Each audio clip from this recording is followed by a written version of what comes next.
Olá, tudo bem com vocês?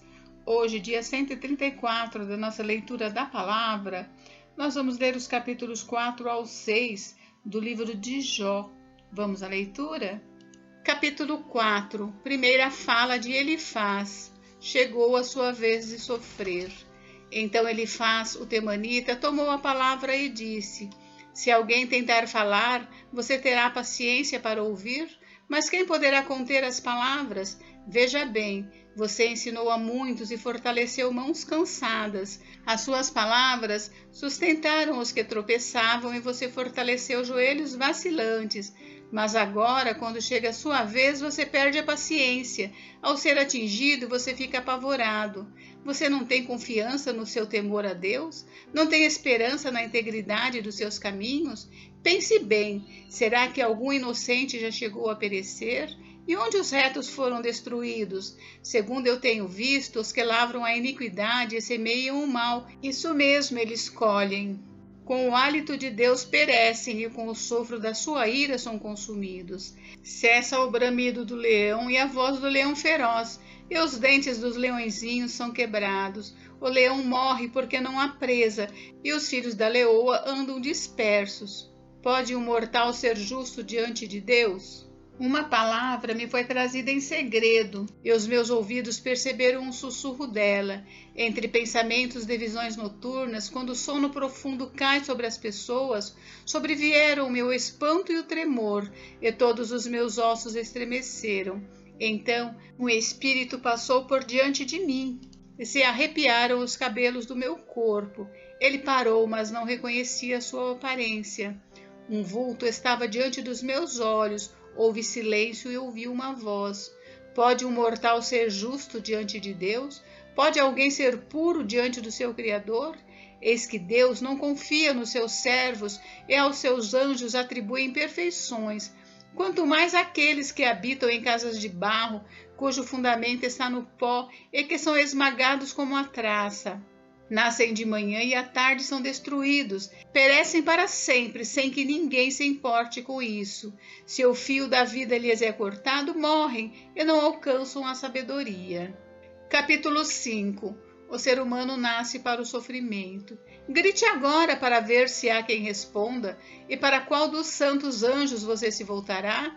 Porque a ira mata o insensato e a inveja destrói o tolo. Eu mesmo vi o insensato lançar raízes, mas logo declarei maldita a sua habitação.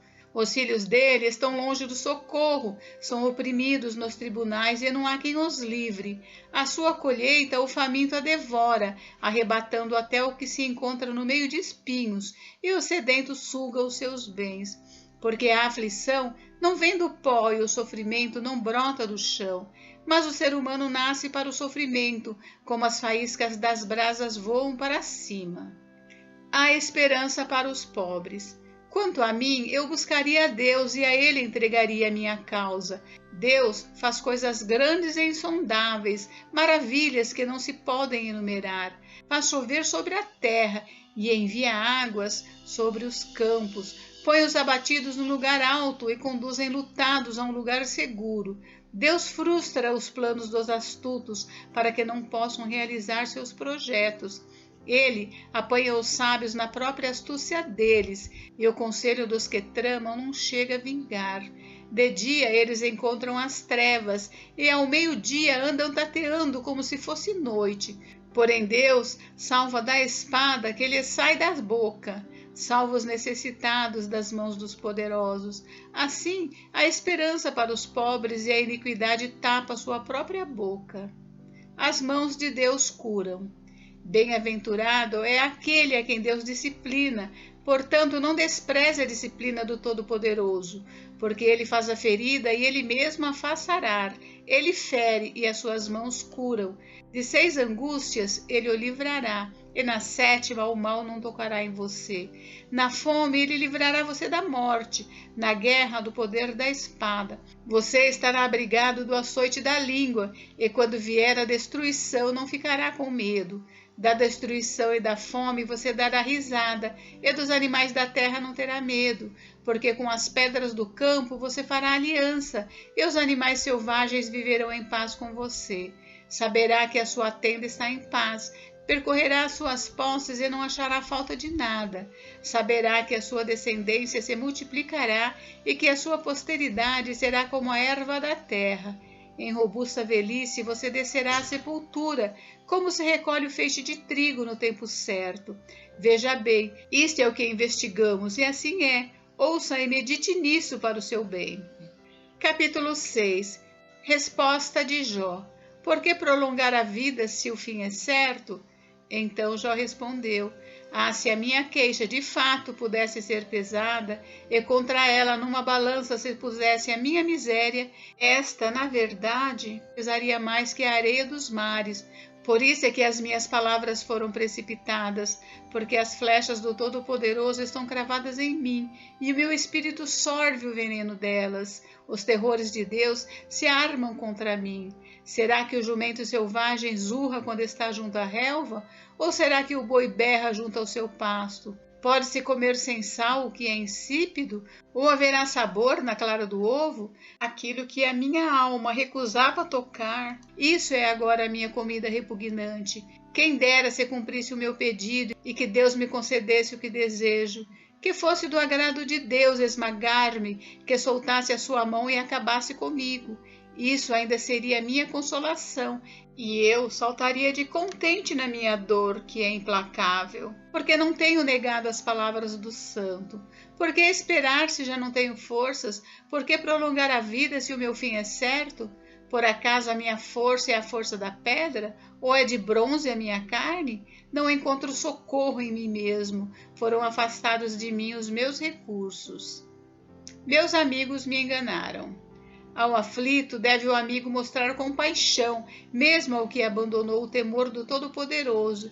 Meus irmãos me enganaram, são como um ribeiro, como a torrente que transborda no vale, turvada com o gelo e com a neve que nela se esconde. Torrente que seca quando o tempo aquece e que no calor desaparece do seu lugar. As caravanas se desviam dos seus caminhos, sobem para lugares desolados e perecem. As caravanas de Temá procuram essa torrente. Os viajantes de Sabá por ela suspiram. Ficam envergonhados por terem confiado. Quando chegam ali, ficam decepcionados. Assim também vocês não me ajudaram em nada. Veem os meus males e ficam com medo. Por acaso pedi que me dessem recompensa? Ou que da riqueza de vocês me trouxessem algum presente? Será que pedi que me livrassem do poder do opressor? Ou que me resgatassem das mãos dos tiranos? Vejam que não estou mentindo. Ensinem-me e eu me calarei. Mostrem-me em que tenho errado.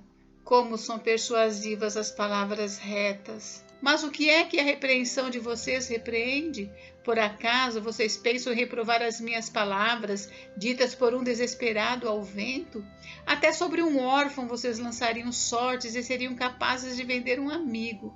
Agora, pois, tenham a bondade de olhar para mim e vejam que não estou mentindo na cara de vocês.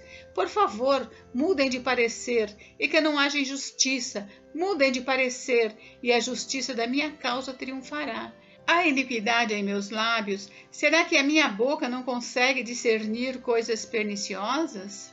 Gente, encerramos por hoje, mas amanhã tem mais. Fiquem com Deus. Deus abençoe vocês. Até amanhã.